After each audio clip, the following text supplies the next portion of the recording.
Transmutation Wizard is a really fun wizard subclass in D&D and BG3.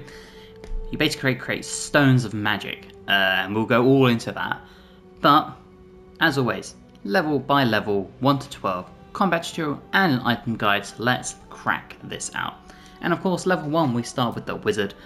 Now, I really love my holy trinity of spells. I take this for every wizard cantrip: Firebolt, Ray of Frost, Shocking Grasp, 2 ranged of different damage types, a melee damage dealer, and 3 overall different damage types.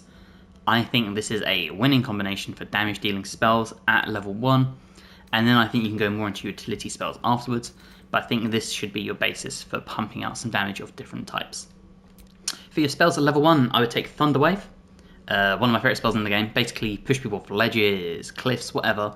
Great way to take down foes. This spell was what won me my Draw Raglan fight in the Goblin Camp in my first run. Cannot praise this spell enough. False Life to get those 7 temporary hit points. Shield is a reactionary spell. Throw this up, it will use a spell slot, but you gain 5 extra armor class and take no damage from Magic Missile. Really great way of just taking no damage. And then Magic Missile, as we just mentioned, a great spell. This is amazing. This works really well. It's great from level 1 all the way up to level 12. Hit them with as much damage as you can, it never misses, and it's a great way in the later stages of the game to deal with things that have the unkillable or unstoppable ability, but you have to hit them like 7-8 times before you can then deal damage to their hit pool. Magic Missile is the way to go. Mage Armor, because this is a must for any wizard, and Ice Knife, because who doesn't love throwing a big old knife of ice and then creating a pool of ice around the enemy. For your ability points, we're going to have 8 Strength, we're going to have 14 Dexterity, 16 Constitution, and 16 Intelligence, because Constitution will help with our hit pool and our concentration saving throws, which will be for spells, and our Intelligence is our spellcasting ability, so then that leaves us 10 Wisdom and 10 Charisma. For your proficiencies, take whatever you like, and we move on to Wizard level 2, which is where we get to pick our Transmutation Wizard, which is all the way down here. So, not only does this give us Transmutation 7th, which means it costs half as much to learn spells from scrolls that are transmutation, but we get extra experimental alchemy. You can brew 2 alchemical solutions instead of 1 when combining extracts if you succeed a DC 15 medicine check. Can be kind of helpful. I've never really used this, to be honest, but it can be pretty good. For your spells, we're going to take Burning Hands to tap into that fire, and we're going to take Ray of Sickness because I really like this spell, especially if you can land the poison. Okay, Wizard level 3, we have access to more spells, and we're going to take Enlarge or Reduce. So make a creature larger or smaller to affect their weapon damage and strength checks and saving throws. Really good if you throw this up on a Lae'zel or Karlach and enlarge them. Huge damage spike. We're also going to take Hold Person, because concentration spell, and any creatures that fail the save and are held, any hit on them that is a melee hit is an automatic critical, and you can upcast this to target more people. So if you have such a high spell casting ability and they fail their save, you could theoretically hold every enemy on the battlefield, and then all your people have to do is just pick them off one by one. Great spell, I absolutely love it. I use it for every spellcaster I have. Okay, Wizard level 4, now our first cantrip we're going to take at this point is Dancing Lights. You can either take this or you could take Light. Kind of depends on you. One's concentration, one isn't. So if you'd rather concentrate on something else, take Light. And then this brings us to our cantrips, our normal spells, and we're going to take... And then this brings us to our next 2 spells, and for this we're going to take Mirror Image, because I love Mirror Image. And you could take Knock if you want to. I quite like Knock, depending on your party composition. However, I always play a Rogue, because Rogue's my favourite, so I don't really need Lock as a spell. It can come in handy, but 9 times out of 10 my Rogue can pick a lock. In that case, if you don't want to go with that, go with Misty Step. And for your feat, we're going to take the ASI, we're going to bump our intelligence up to 18.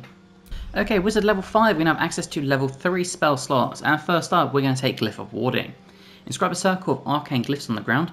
When stepped on by an enemy, the selected magical effect will trigger. Really good.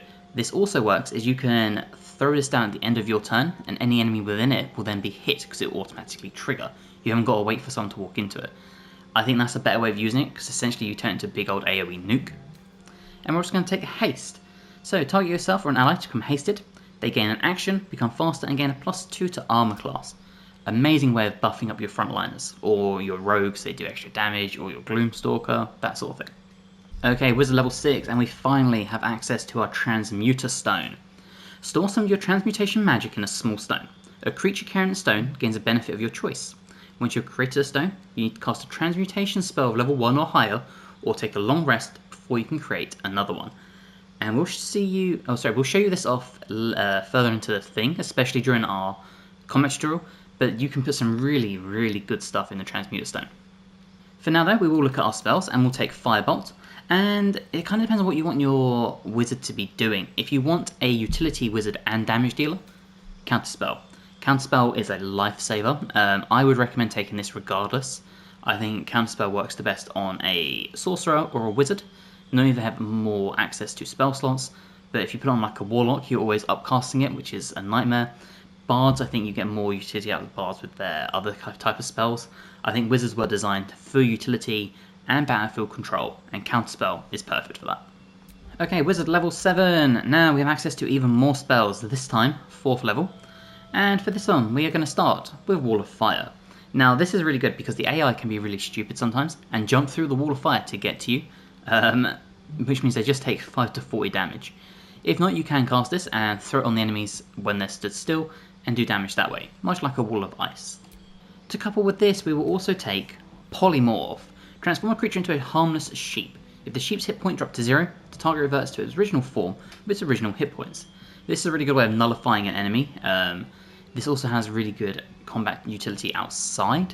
I can think of a quest which I won't spoil, but you have to use Polymorph to further it, and this just comes in really helpful for that.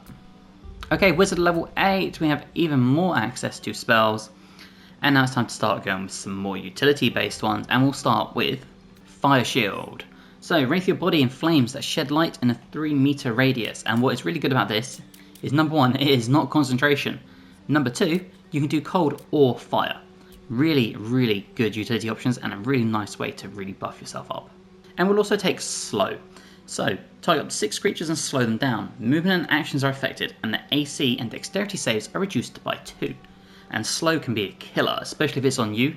You can really feel it. So doing this to enemies is a perfect way of crippling them. And for the ASI, we're going to bump our intelligence up to 20. Okay, Wizard level 9, now access to one of my favourite spells in the entire game, and that would be Cloud Kill. Craft a large cloud that inflicts 5 to 40 poison damage per turn. You can reposition the cloud every turn, and repositioning it does not use up a spell slot.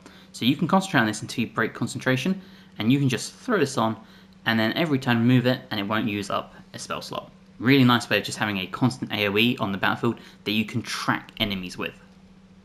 And then to couple this, we're going to take Hold Monster, which is Hold Person, but on steroids, and allows you to hold a bigger type creature that you wouldn't normally be able to target. Okay, Wizard level 10, we have access to the Shape Changer ability. So transform into a Blue Jay, able to fly. If the Blue Jay's hit points drop to 0, the target reverts to its original form. This is essentially Polymorph, but on yourself. Instead of turning into a sheep, you turn into a bird.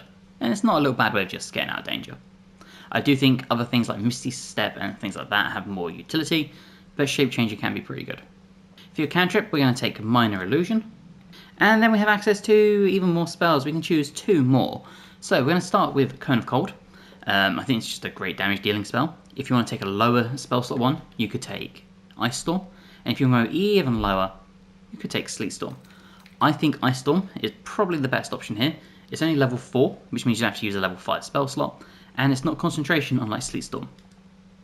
We're also going to take Hypnotic Pattern, because this can be very helpful if you're in a lot of danger and you can't get out. Throw this up and hopefully enemies won't be able to hit you.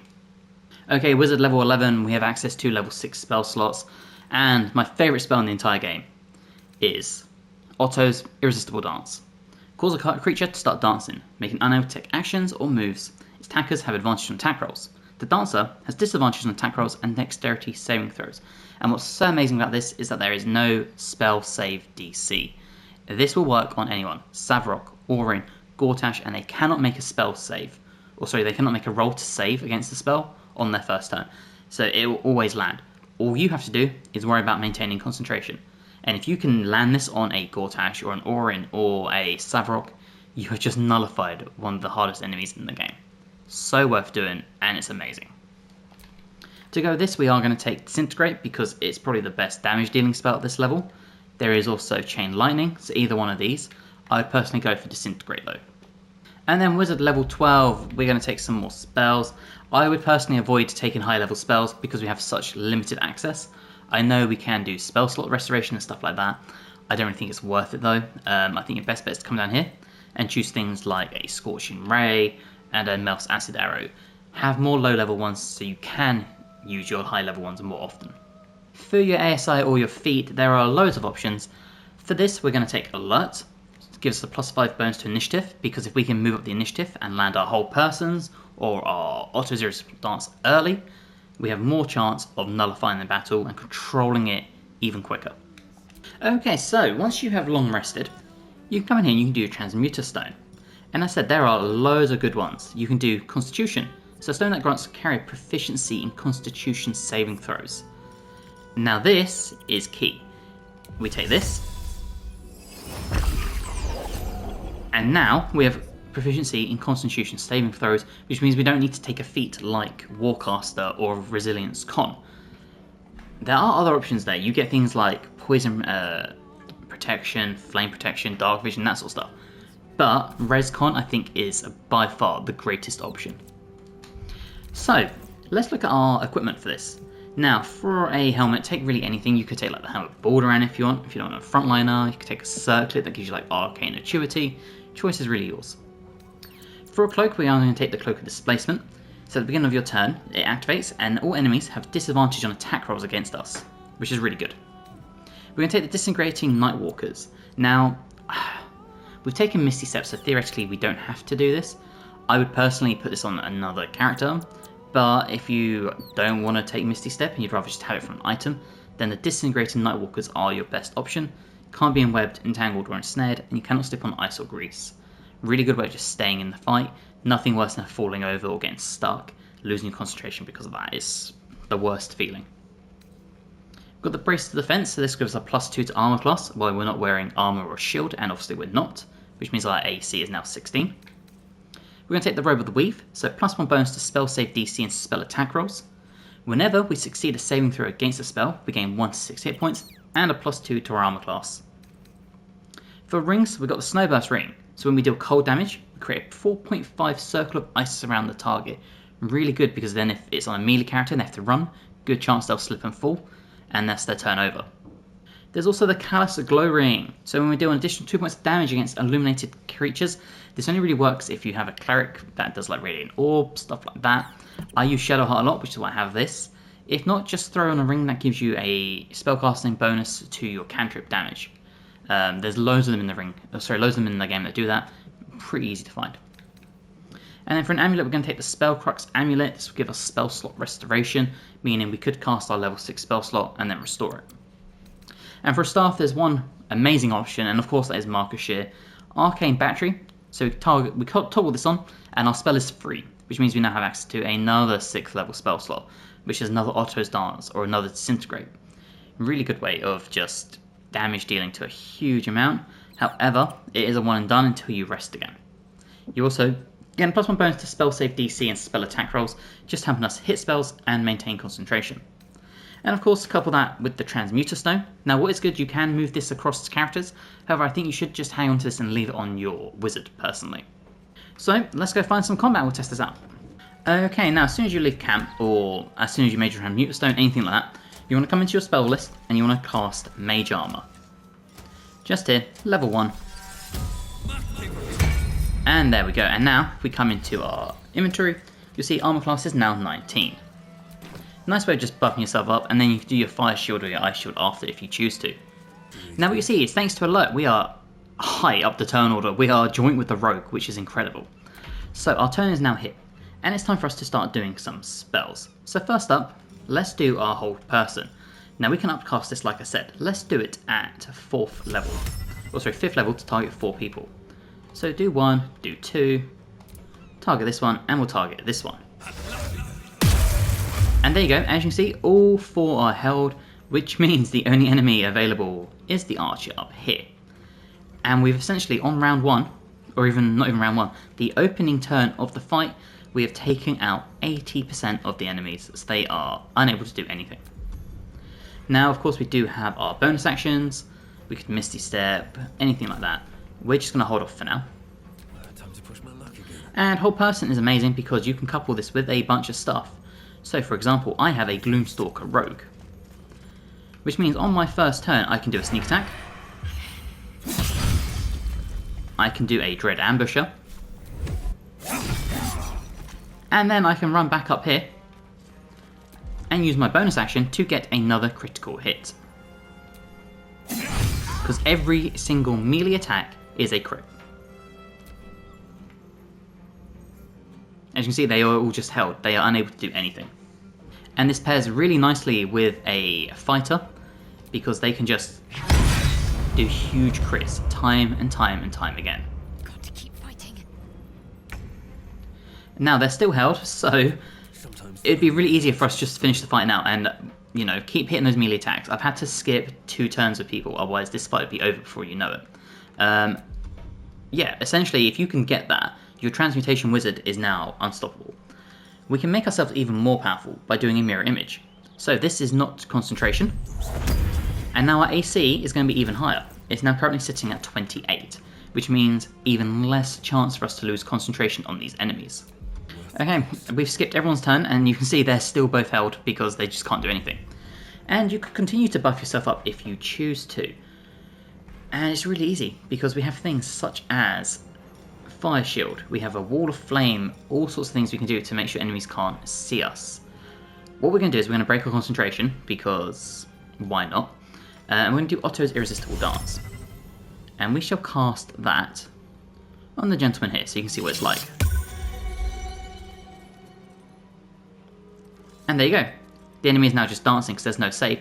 So this works on everyone, like I said. Gortash, Orin, the whole shebang. And essentially you just take them out of the fight and they just can't do anything.